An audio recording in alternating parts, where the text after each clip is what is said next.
The following is a special on-location edition of Higher Journeys. Are we rolling? We could Are we rolling right now? It's Jimmy Church, everybody. Okay, it's the only one. Ooh. Hold it. In some. No, where was I just Off at? button. Off button.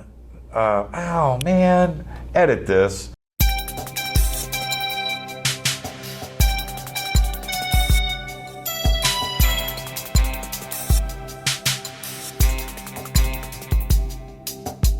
The disclosure hiccup.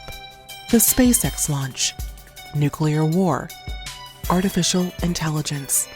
You would think that a discussion that included all of these serious subjects would be, well, heavy and even sobering. But when I sat down with Fade to Black's own Jimmy Church on location in Los Angeles, we still managed to insert a good dose of fun into an otherwise critical conversation. Listen now to Jimmy's own lucid thoughts on these subjects and more as we go down the proverbial rabbit hole of reality.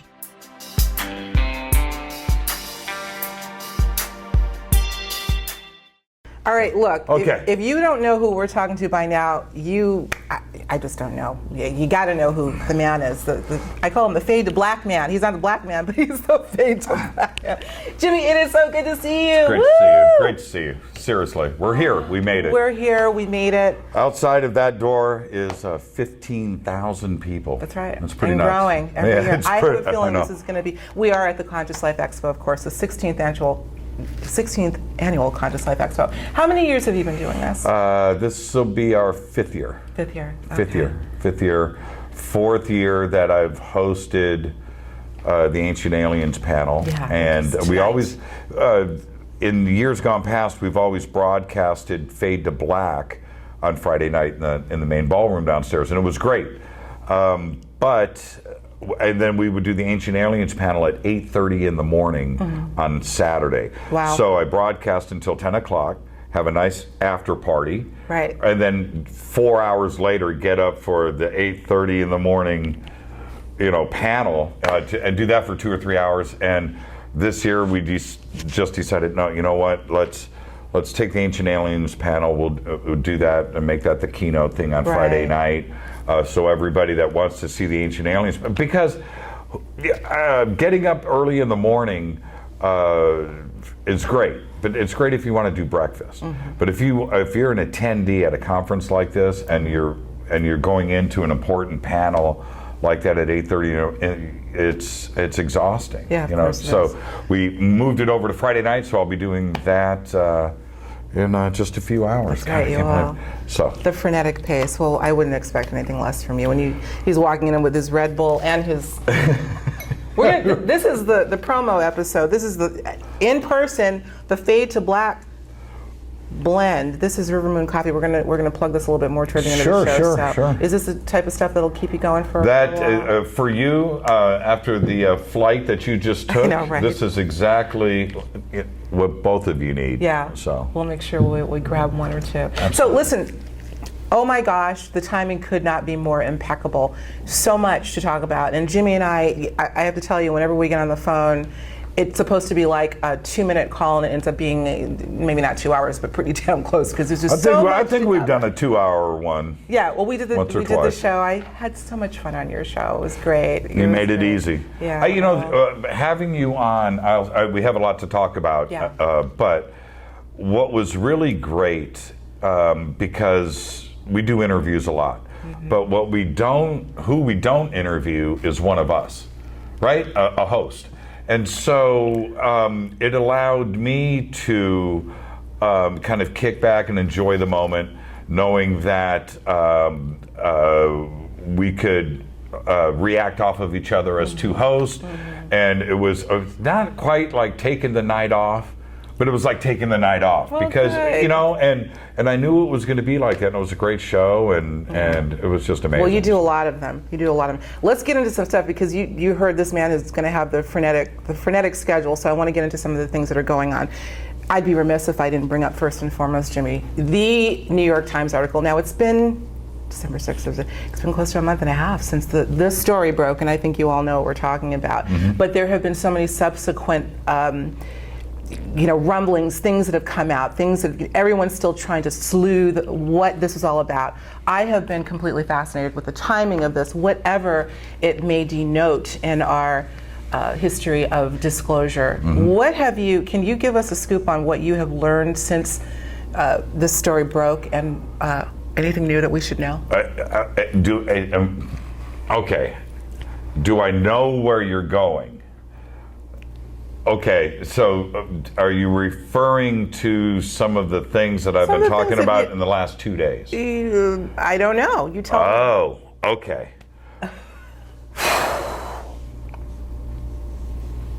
I like Tom DeLonge. Okay?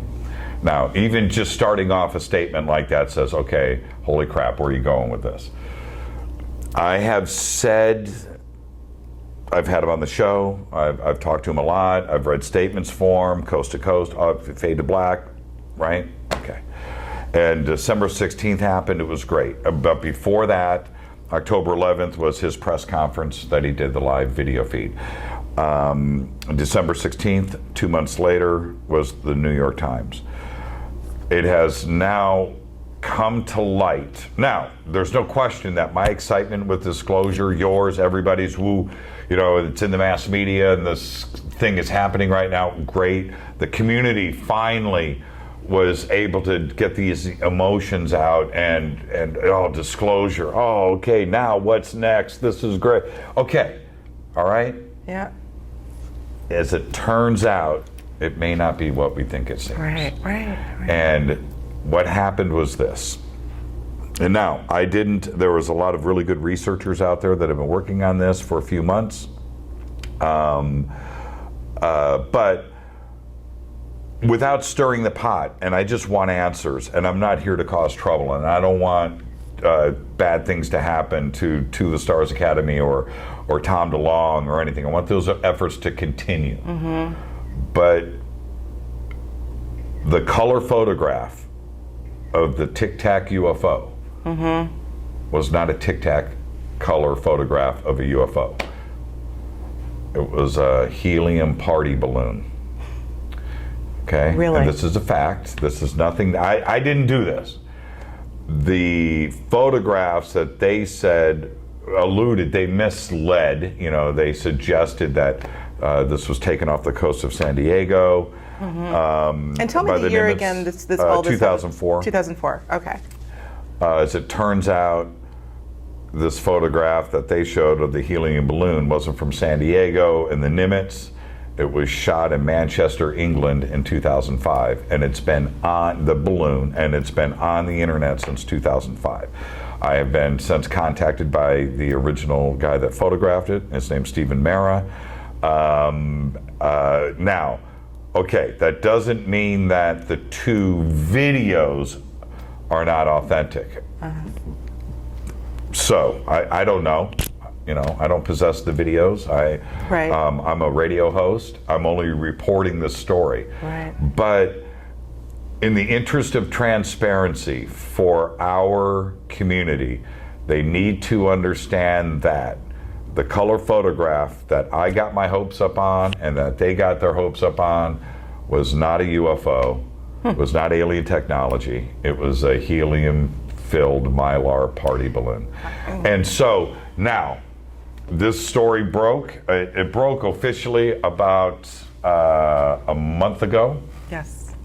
Tom DeLonge's response was on January 23rd, 2 weeks ago. It was a boilerplate response that I'm not accepting. It didn't say anything specific about the event. Nonetheless, the community now, as this story is now out, is heartbroken. And I feel for the community. And what I think is most important here is I have to understand and know and recognize my own responsibility to a vast audience. Mm-hmm. The audience is vast. Mm-hmm. And they listen to me.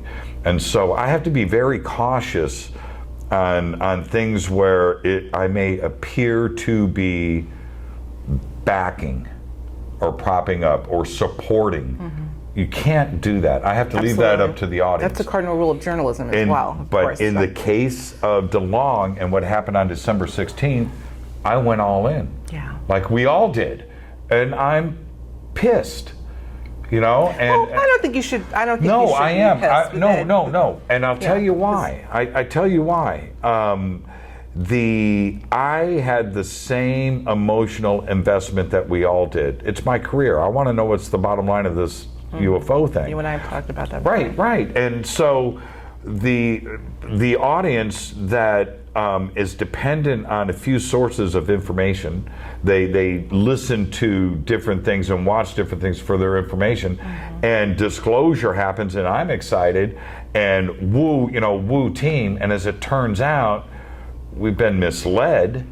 That means I have misled the audience, and now we all have to the community. I shouldn't say the audience, the community in general.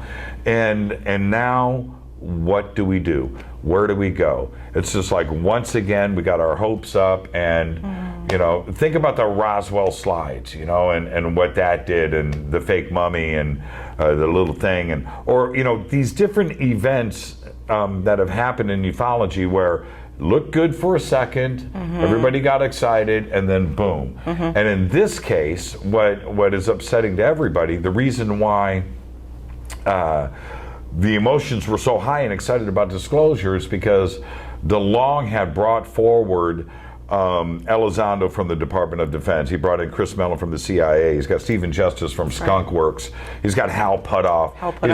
He's got physicists. He's got biologists. He's got all this brain power. Yeah. And so that must mean that everything's vetted. They got the top secret stuff. This is it. Whoa. That's why we got excited. And it turns out that brain power, all of that brain power, couldn't figure out if this photograph was a Mylar frigging balloon. And that is wrong. It's wrong. And so I don't know how we're going to get through So I it. need to ask you, do you think that everything is basically predicated on this one photo? I mean, you and I have talked offline for hours on this and other things, of course, but the thing that I have been holding on to, we're going to go into some other very anomalous events. The common thread that really has piqued my interest, Jimmy, right now is the timing of all of these things, whether they are coerced, staged. There is something that someone or something wants to prepare us for. Seems that way. In hearing this, where it may be disappointing at some level because it means that there's a bit of deception, no surprise to your very smart audience and mine as well, but there's still something that I think can be procured from all that's happening here, and that's this is really where my focus is. What does this all mean? We're not going to stay on the New York Times. I call it the New York Times. This story too long. Now there's another texture and layer to it, of course, that I honestly wasn't aware of. I want to get into the timing of the latest SpaceX launch and the ones that were previous to it. The timing of that. I want to talk about these quote false alarms in terms of a potential nuclear attack from North Korea and the timing of that. I want to put all of this together. This is a puzzle, a dot connecting exercise. Everything happened in like 4 weeks. Everything. Yeah, it was pretty insane. So, in my whole, I guess, larger philosophy about the continuum of consciousness and not these disparate events happening coincidentally, what the heck is going on, do you think? That's a lot of stuff. I know, right? About, and let's stop and ask ourselves a basic question here. Has there ever been a fake civil defense drill in the United States? The answer is no. I don't remember one. No? Do you remember an atomic attack coming at the United States? Okay. The civil defense, that's what triggered in Hawaii. Well, okay, so this is getting good. But what I mean is this. Okay, so what has it ever happened before? No. Okay, so it was bound to happen once. But then it happened twice in a week. Right. The fake tsunami warning trigger. In my neck of the woods, that's right. Right. I couldn't believe. So you have to ask yourself, what is going on? The emotional distress we all are paranoid about. We all are. If you have a family, you have kids and things, and what would I do if we had to get out of town? You know, what if the bombs were coming our way? What would I, you know, you have to mentally think about that. Of course. Okay, so now let's take it to the next level.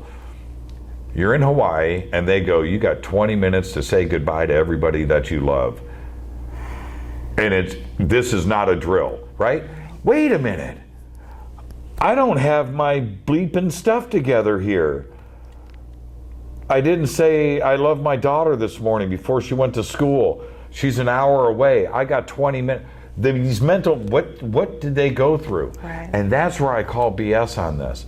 There's were there real missiles? Appears that there might have been, Well, right? We're going to get into that, yeah. Right. Yeah. It appears that there might have been. Or it wasn't. Or it was. Or this guy isn't accepting responsibility. He says he believed it was a real drill. So it wasn't a real drill. Before that, the story was, it took 2 people to hit the buttons and he got away with 1. It was a shift change, just an accident. And it turned out to be a very complex story that I don't believe anything that they've told us, but they've weaved something really crazy. I don't care about any of that. I care about the 500,000 families that lost their minds. Lost their mind for sure. That is not cool. I just call BS on it. They need to, you know what? They need to sue. They just need to. Hey, you know what I mean? There needs to be some responsibility taken here for the emotional distress that they took on people that thought that them and their families had, 15, 20 minutes to die before they died. Right. That's crazy. And we don't even know what the response was in Japan. This happened, I think Japan happened subsequent to Hawaii. All right. Let's talk about this. Our friend Mary Rodwell just sent this to me, I think the day after I spoke to you, or no, the day after I was preparing some questions to ask you, inclusive of which was this Hawaii, quote, false alarm. And that is, I had been completely not familiar with this idea that perhaps this was not a false alarm, that there were actually missiles, and that there was some intervention by some form of non-human intelligence. We're going to put up some pictures and I'm going to show you what we're talking about. Y'all are pretty with it, so maybe you've seen this already. But this brings on a whole other dimension to what may have happened here, and the fact that the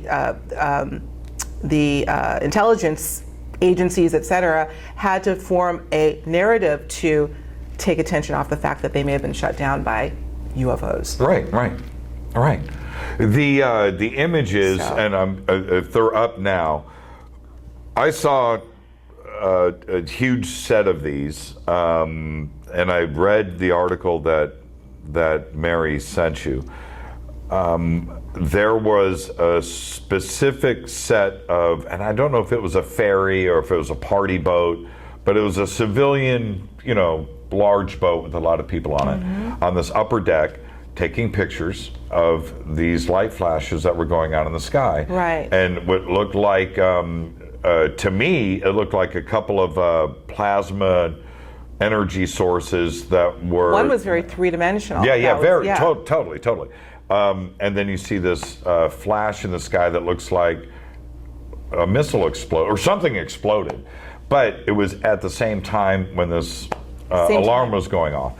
And so when I read the article and I was looking at the pictures, there was enough stuff that was coming in from around our community, some of it directly to me, that from different sources, this is from different parts of the island and stuff, that were all saying the same thing, that they saw flashes in the sky and they saw that. This was captured on CNN, is my understanding. Yeah, it was. And see, they weren't talking about that, but it happened, those lights happened to be visible on the screen. Yes. Yeah. And so we have to just stop and I don't question this fact, and it's a cool fact. There hasn't been offensive use of nuclear weapons since Japan. I know it sounds elemental, it sounds kind of basic. We all know that. But why? Why haven't they been used? I guarantee you that there have been attempts to use atomic weapons all over the place, unsuccessful, right? Yeah. Unsuccessful. The things that happened at Malmstrom, these are very famous cases, but we've had missiles and things that have been detected coming over the Arctic that somehow never happened, and suddenly things go back online and offline, and the opportunities, I think, have happened. I do think that they have. It's never happened. Nothing. We wanted to use them in Vietnam. I mean, that was like part of our game plan. Never happened. Maybe it's probably not because we changed our mind, but we couldn't. Right. Right. Well, this is we the couldn't. How do we know if somebody didn't press the button and nothing fired? Because of intervention. And because of intervention. And therefore, I don't think it's, therefore, perhaps it did happen. I don't think it's a coincidence. Times. Yes. Yep. So we got something going on. Can I do this on camera? Can I do this? You can do the Red Bull on camera. You really should be doing this, though. Actually, you should be doing this. I should. He's going to be insane. Flying through the lobby in a few minutes. No, that's an epiphany in a bottle right there. Oh, I love Life-changing. it. I love it. So yeah, there's lots to parse here. What's next? God knows. We're here for a few days. Who knows what's going to happen while we're here? I've said so many it's times. Exciting. It is exciting, and Yeah. I'll tell you, I have. If I had a nickel for every time I've said this, I'm not really nervous about nuclear war. It ain't gonna happen. It's just not. It's not going to happen. A lot of people feel that way. It's not going to happen. Yeah. And I think we're being watched over. That if E.T. is just as in love with this planet as we are, what's not to love? The flora and fauna are outstanding. You're driving by in your spaceship and you're looking, a big, beautiful, glowing blue marble ball with clouds and life, and maybe cruise by the dark side and see all the Christmas tree lights all over this beautiful planet. They don't want it to turn into cosmic nuclear dust. The big question is, are they doing this for us or for the planet? And that can be debated. Or for them. Or for them. Or for them. Or for them. I don't think we need to worry about that. I do think it's an exciting time. I don't think, what good does it do to be nervous about anything? But I do feel, as I think a lot of people do, that feel themselves to be somewhat empathic, is that this is the year for the unexpected. This is the year to get our arms around things that we've never been able to fathom before. And I don't know.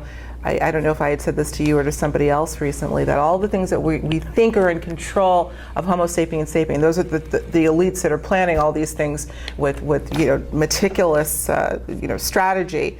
Unbeknownst to them, there may be something else driving this, even though they think they're in the driver's seat. To what end, we don't know. But well, we're getting so close to those answers, and no matter what. When we look at, no matter what falls first, it doesn't matter. No matter what falls, whether it's the life after death domino, or it's quantum theory, or multi-worlds, parallel worlds, some crazy Mandela effect thing gets proven, ETs, any folding of space, time travel, any one of these things, once it topples, because they're all connected, it all opens up. It's a question of what happens first. So, I think this is what I think. I'm pushing my chips in on Silicon Valley. I'm going with quantum computing and the billionaire investors up there that are investing into this technology, because quantum computing, which they're doing now. Yes. Quantum computing and quantum mechanics and quantum theory, for it to work, you have the multi-worlds, parallel worlds, that has to work for this to work. And now they've got this to work. And now you have all of these billionaires up in Silicon Valley over the last 2 years that now are saying strongly, these are rich, bright guys, We live in a holographic. Yeah, this is ones and zeros, man. Right. And so, why would they think that? Why would these bright, brilliant guys that think in a very pragmatic way. They write code. They have machines, right?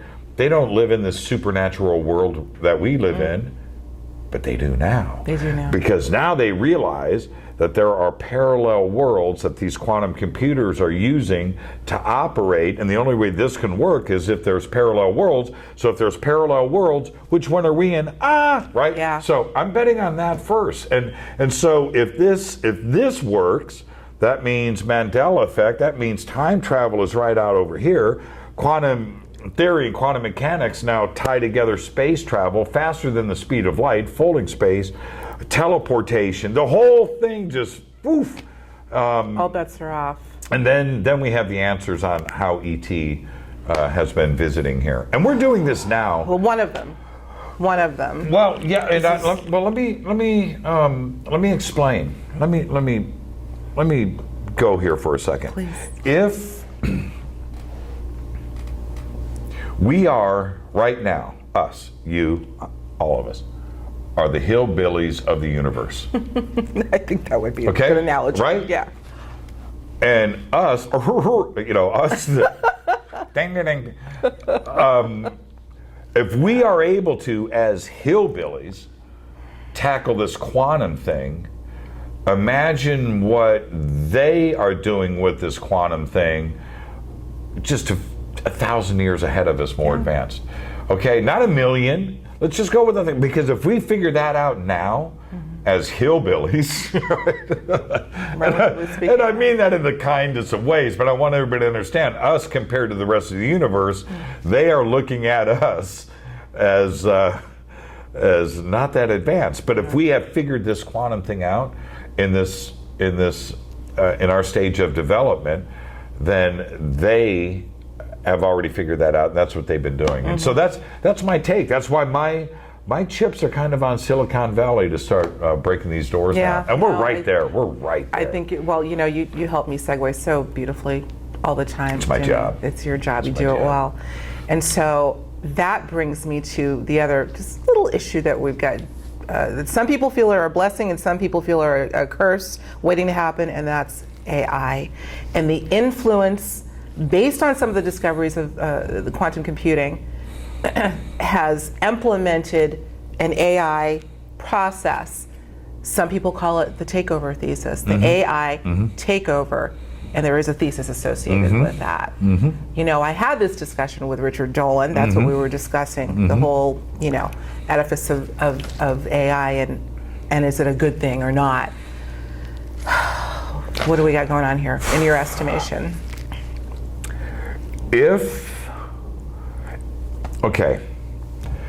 I would do the same thing. Well, let me give you the easy way around this. You could do it too. First, the easy step. You get $1 billion. No problem. Yeah, right. But if you did have that $1 billion, the one thing that all mythology with rich people and kings and barons and families, they don't want to die. They want to live forever. So the alchemists, they're hiring the philosopher's stone. We've got to figure out some crazy thing. So immortality and live forever, and that's always been a goal. And I get that.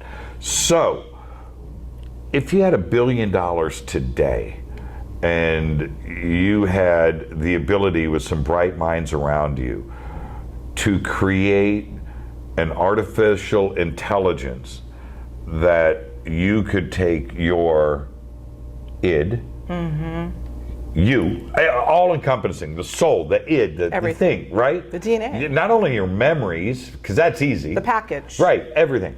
You, right?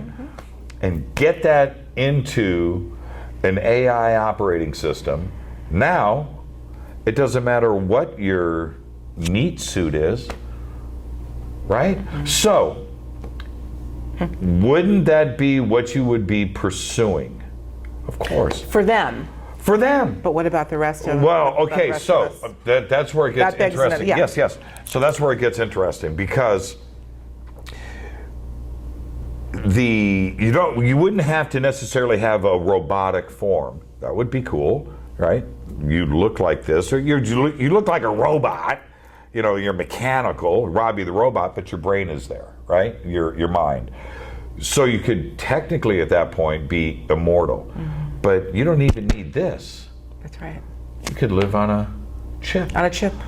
With the artificial reality, with the rest of the world. You know, who gets the golden ticket? You know, who gets to, you know, do homeless children in India, do they get the golden ticket and get to live in an AI world and be immortal? You know, so who gets to do that? But is that now? Okay, so this is the thing, and this is my concern. He's opening up a can of worms, I'll tell you. And here's the concern. There's like three that are big concerns. First is, if you're not going to die, then where do laws come into play? You don't need to have morals. What keeps us in check right now is the threat of the electric chair. From keeping, you know what I mean? From killing, from anarchy. Yeah. Or going the infrastructure that we know is obliterated, absolutely. Right, so that the moral clause, you know, so you're running around in little AI land on a chip and without repercussions. Why? You can't kill me, right? So there's that. So we have the morality police and the AI police and how that would be taken care of. But the other part about it, which I find equally as disturbing, is once you get rid of this, your body is still here. So you're going to offload a copy. You know, you're not going to take, you know, a destructive download, right, where you're erasing what's behind, and you're going to be here without a brain, this body, right? And you're going to, no. So are you going to kill yourself, right? Suicide to put yourself in this AI form? Or are there going to be two of you? You really put some thought into this. Look, they're talking about this right now. Yeah. So if there's two of you, you download yourself, you're now living in this AI world, you're in Tron, and it's great, and you guys are on a beach and living life and immortal and happiness, and everything is beautiful. But what about this one that's out here? Are the minds the same? Or do you have to make that decision? If I go here, this can't exist. Can you have two conscious, you know, and what overrides the other? Listen, all of the things that you're talking about, I'm chomping at the bit, because as you're talking about this sort of synthetic proliferation of immortality, I'm thinking about the theorists who believe right now that we are immortal, that the very things that you're talking about, some of those features, already are happening. They are. We call it internal Wi-Fi, if you will. The technology that is innate within us. And I'm not saying this is the case, but I find it very interesting that it seems like if all these things are being parsed, it looks like they're trying to replicate something that's actually organic to begin with. Yes. Right? Does that make sense? Everything, yes. Because, and then I want to mention the off switch. Okay. That's the other thing. All right. Yeah. But everything that has ever been invented, including AI, and the thought of it. Everything that has ever been invented. Okay? Talking about the bicycle, the Gutenberg press, telephones, the wheel, coffee cups. I don't care. You name it. Everything that's ever, this chair, everything that's ever been invented on this planet is taken from nature. It's already existed. That's right. There are no original ideas. Telephones were invented because we wanted to figure out another alternative to shouting. Right. That's all it is. A bicycle was invented because we were walking and we wanted to figure out how we could walk faster. But it's a natural thing. Everything, you know, heaters have been invented because our blood heats our bodies, and now we're trying to figure out another way to heat our body. Everything has already been invented. You know what I mean? I absolutely know what you mean. So when it comes to AI is already, we're already here. Been done. So we're trying to figure out something that's already been invented. I mean, that exists in nature, and take it to the next step. The danger, and once you absorb that concept about everything is just an extension of nature itself. The car, space flight, everything, airplanes are birds. Everything is just an extension of, right? Absolutely right. So yes. once you get past that idea, and now we're trying to, take the human brain a step further with AI, AR, all the augmenteds and stuff, artificial augmented anything, is the off switch that everybody talks about. Mm-hmm. Okay, well, we don't have to worry because we can shut it off. At that point where we would need an off switch, AI knows that we've invented the off switch and they've got a workaround. So you're going to flip that switch the day that the AI armies are coming over the horizon and nothing, what? It ain't working, right? Because they've outsmarted us. Yeah. And this is it. And by the way, I've got to. We're going to wind it down. Yeah, we got to wind it down. I've got to go introduce people in a few minutes. Yeah, it's been great. I have to put a suit on. So is but you won't wear a suit for me. You won't wear a suit for us. You caught me setting up the booth. No, I was. It was funny. Alexis and I were talking on the way in, and we live in Los Angeles, and we got stuck in traffic, in our own traffic. And so there you go. Okay, so in sum, no. Where was I? Where was I just off at? Button. Off button. Oh man, edit this. Off button. Where was I? The AI off button. Oh, is this? Right now, as we speak, Google, Sandy as well, the Googleplex, Amazon, Lawrence Livermore, and others that are developing the AI engines now have AI answering their own questions and making corrections to that. Yeah, really something. And immediately after that, the AI from that development started to correct its own code writing. Self-correcting, yeah. Now let's ponder that for a second. Once AI, because AI doesn't need food, doesn't need to rest, doesn't need to sleep, doesn't need to do anything, it's running 24 hours a day, learning.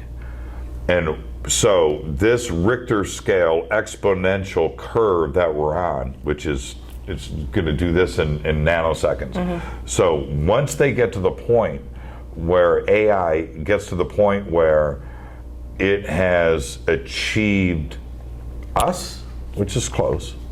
Some say it's this year.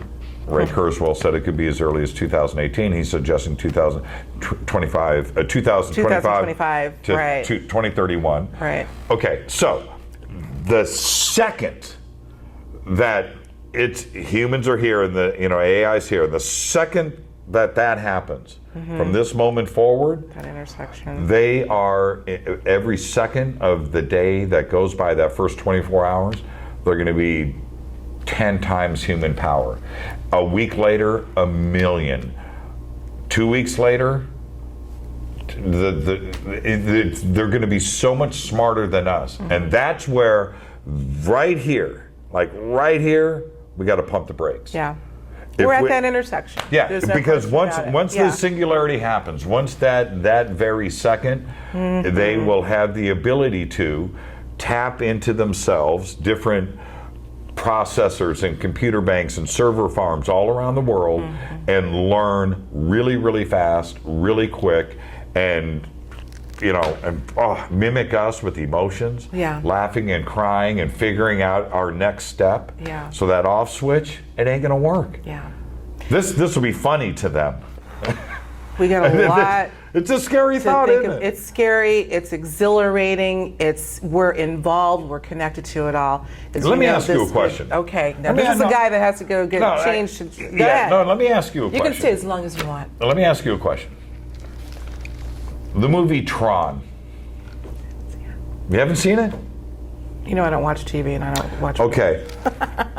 So this is what I've heard of it. This is what we'll do. Later in this video, you're going to watch the movie Tron and you're going to put some graphics up and Okay. you're going to do a response to it. Okay, But thank you. this is the question. Would you live in Tron? That's the question. Would you do it? And there are certain, let's say you're the first host to have the offer to go into interstellar space. We want you to be there with the cameras and doc, you're going to be the doc, you're going to do this whole thing.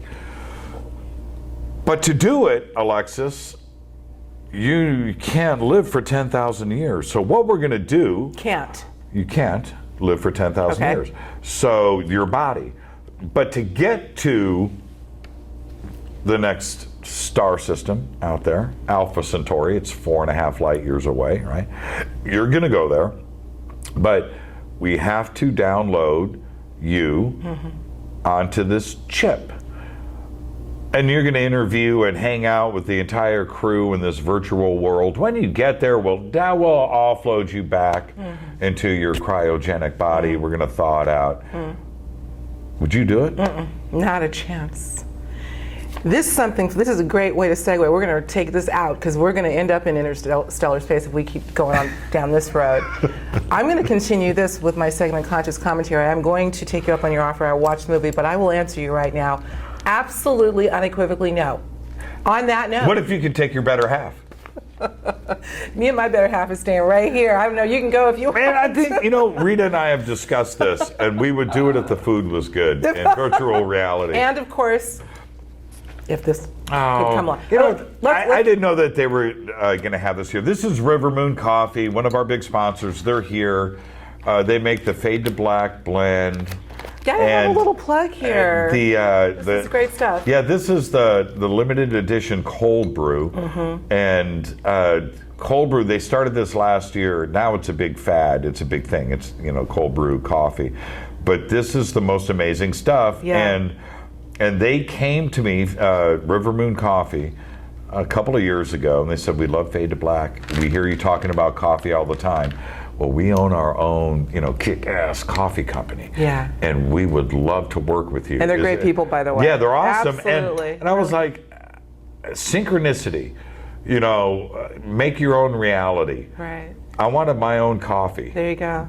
And look. And I have a feeling when you make that trip, you can take it with you. So have at it. It's amazing. Jimmy It's Church. amazing stuff. Have at it. Listen, Alexis, thank you so much. Yeah, one more ahead. quick shout out.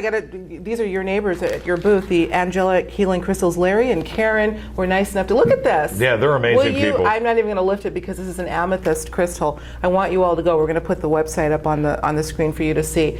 Isn't that insane? It's Look at that. insane, and this is one of the smaller pieces of crystals that they have. You know what? Hold on. Look at the back, everybody. That's what that is. Isn't that gorgeous? Look at that. Isn't that that would be a geode, I believe. So we'll definitely have information so you can learn more about some of the stellar must weigh 100 pieces of work. pounds. This is one of the lighter pieces that they have. Oh, I can't pick it Yeah. up. You break it, you own it. So anyway. I see the price tag right here. It's staying right here on the table. Isn't that beautiful? We have a bunch of their stuff at the house. Yeah, you said and that. Yeah, Yeah. they're amazing, and we visit them every year. But this is really cool. No handshakes here. Only hugs. Baby, thank you so much. Thanks, everyone. You stay put for a second, and we will talk to you real soon. Thanks for joining us. Take care.